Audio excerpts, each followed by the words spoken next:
Hey guys, what's going on? Welcome to the show. This is Sports with Strawberry Ice. I'm your host, Jeff Tronopole, bringing you sports from a West Side point of view from Cincinnati, Ohio. All right, the rundown. If you saw the Facebook page, I did it earlier. We got the Bearcats versus Houston yesterday. The internet was blowing up about Andy Dalton possible trades, and the Columbus Blue Jackets were in a barn burner last night. But let's get to my UC Bearcats yesterday. Tough loss. Unfortunately, they lost 55-68 at Houston. Now, I said this a couple weeks ago that I felt that was a game we were probably going to lose because Houston they're really good and they're going to be really hard to beat this year. I don't know if we have the horses to do it. We've lost twice to them now. Pretty decisively both times. But Trey Scott showed up. He had 17 points and 11 rebounds. Jaron crumblin had 11 points. The Bearcats only shot 35%. They're 6 of 25 in the second half. That's not going to get it done. And we got completely and totally out-rebounded. I mean, they got every offensive rebound for sure and almost every defensive rebound. I mean, there was possessions where they seemed like 5 different tries at it. You can't win like that. I mean, it's hard. I mean, they tried. They were up, I think, by like 7 points in the first half. And Houston came back in the second half and pretty much took over. It doesn't mean that UC's out of it yet. As of right now, in the American Athletic Conference, Houston and Tulsa are tied for first in the AAC, and the Bearcats are a game back. Now everybody's like, oh my goodness, we're going to the NIT. Well, we're going to have to get used to that. And that's not true. As of 8:25 last night, Joey Lenardi, tweeted out he still has us in as the last 4 in. Now, my thoughts, I said this a couple weeks ago. I said, I think we had to win the rest of the games, lose to Houston, I thought we'd be okay.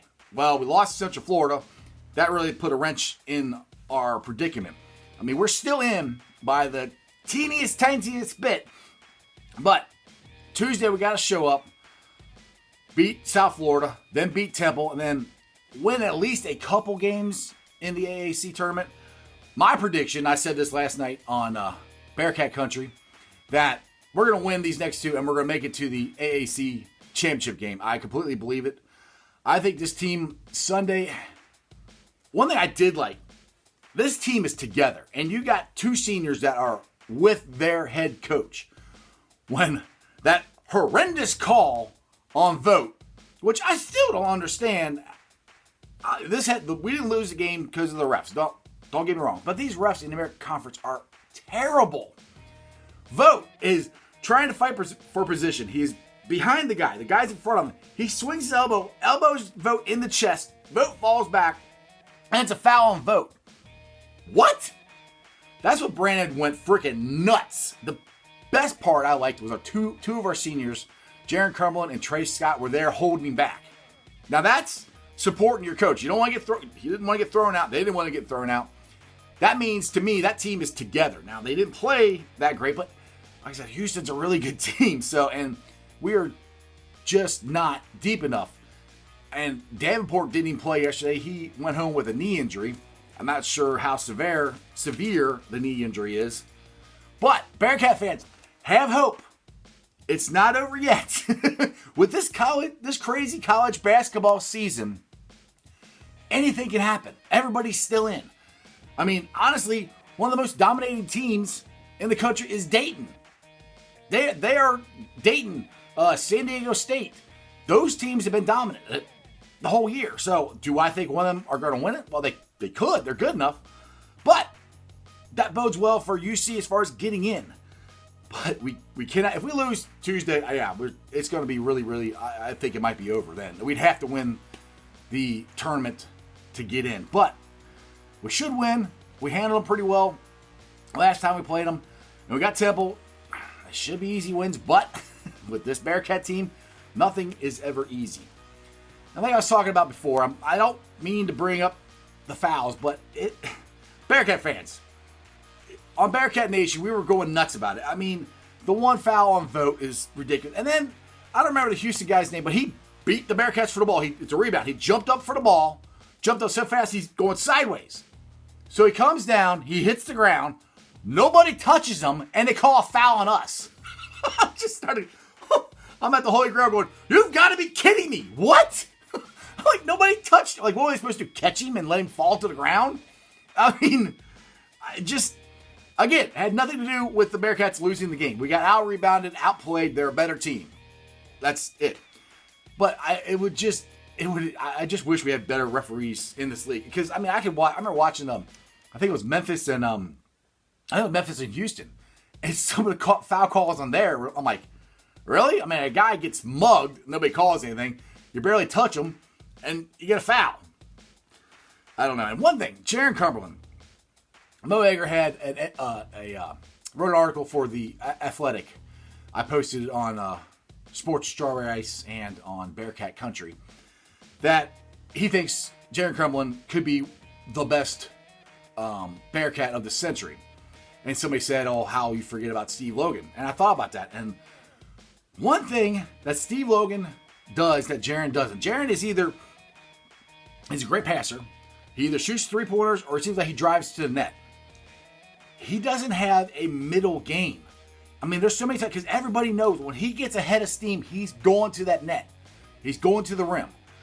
And these guys are getting in front of him, and they're starting to get charging calls on him. Jaron, stop. Shoot a jumper. That's what Steve Logan would do all the time. You know, you got to develop that game. They're figuring you out. And I think these last 4 or 5 games, that's been a big problem for you.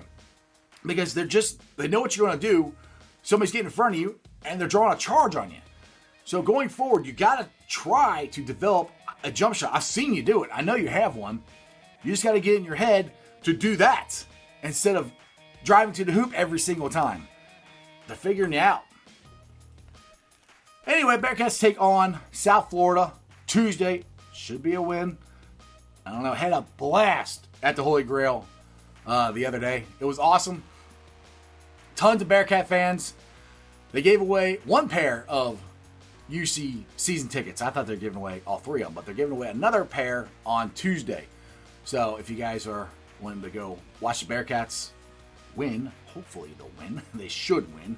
Go down to the Holy Grail and try to win some Bearcat football tickets.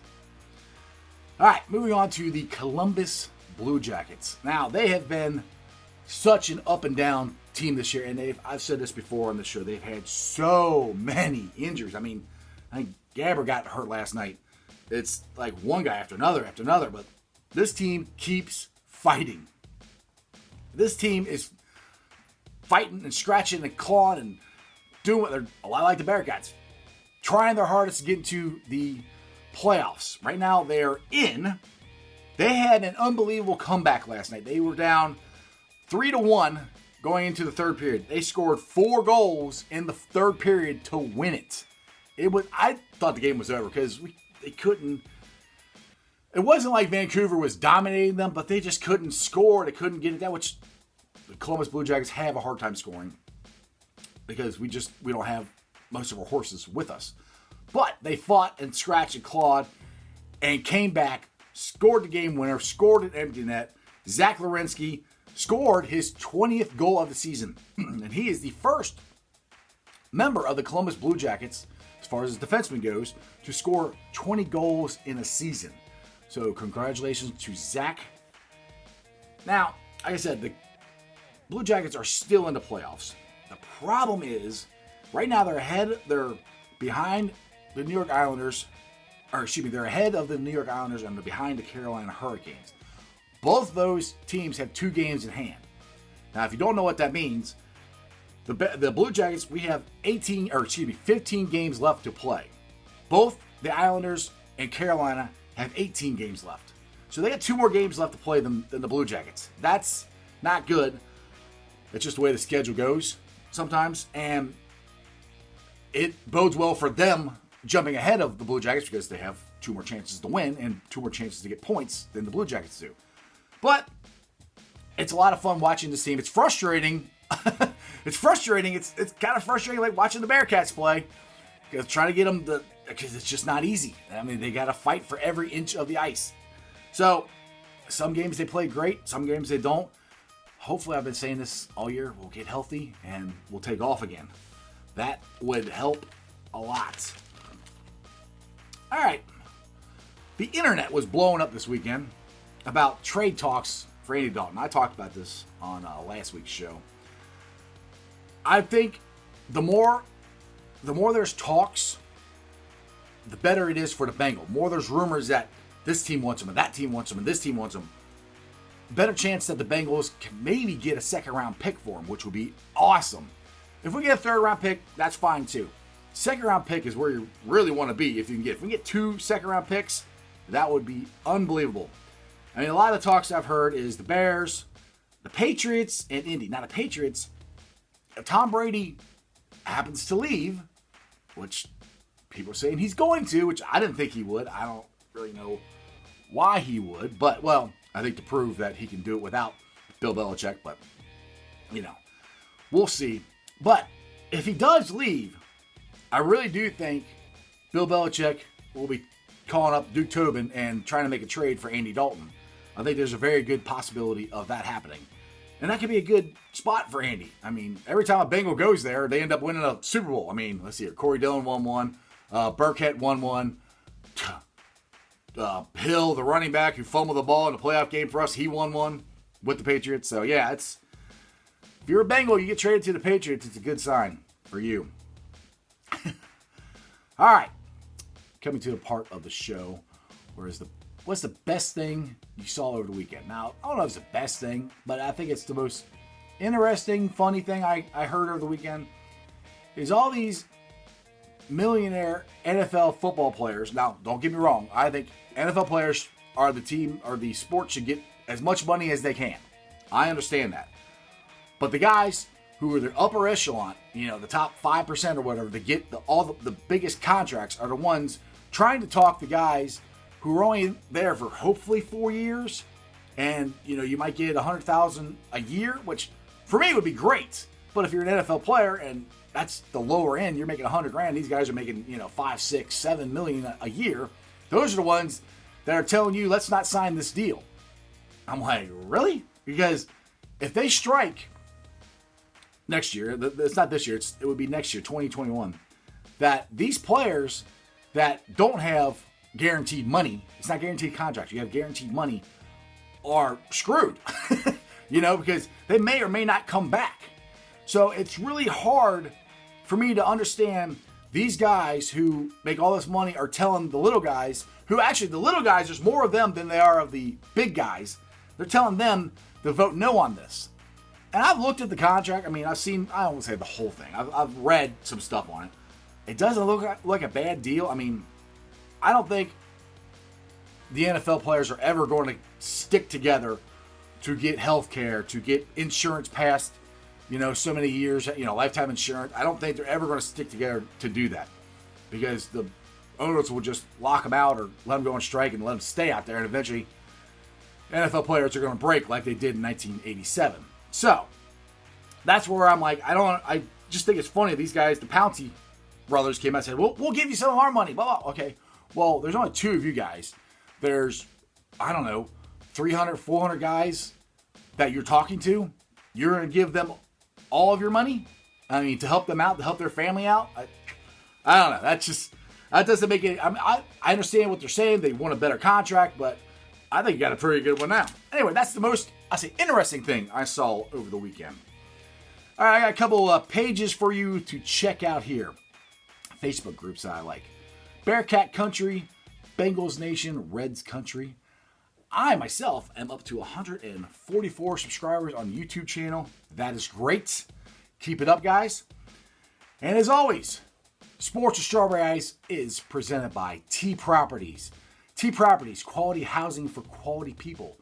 Check out T Properties' website at www.tpropertiesllc.com for all your rental property needs and your rental needs. All right, big game for the Bearcats. I mean, every game's a big game. I keep saying big game. You lost. We cannot lose. We really can't lose these last 2. We got to win them. We should. We'll find out. Like, subscribe, share. Message me on Twitter, Facebook, Instagram, all under Sports with Strawberry Ice. The Twitter handle is Jeff A. Trennepohl, Trennepohl. That's just sports, baby. See ya.